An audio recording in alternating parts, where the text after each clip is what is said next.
రావు కాంగ్రెస్ అభ్యర్థి ముందంజలో కొనసాగారు. ఇప్పుడు బీజేపీ అభ్యర్థి లీడింగ్ లోకి వచ్చారు. 30,378 ఓట్లు ఈయనకు వచ్చాయి. 5,983 ఓట్ల లీడింగ్ లో ముఖ్యంగా కేవలం 6,000 మార్క్ లీడింగ్ లో బీజేపీ అభ్యర్థి కొనసాగుతున్నారు. సో ఇక్కడ నాందేడ్ లో కూడా గట్టి పోటీ కాంగ్రెస్ అభ్యర్థి ఇవ్వడం జరిగింది.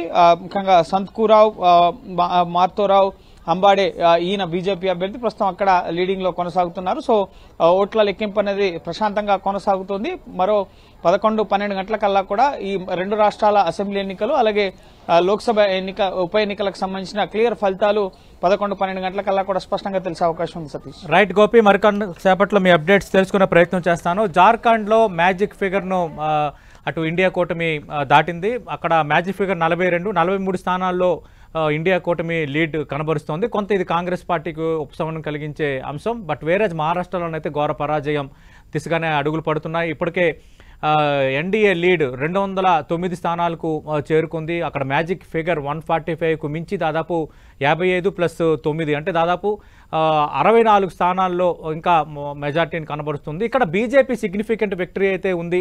148 స్థానాల్లో పోటీ చేసిన భారతీయ జనతా పార్టీ 111 స్థానాల్లో లీడ్లో ఉన్న వాతావరణం అయితే ఇక్కడ కనిపిస్తోంది.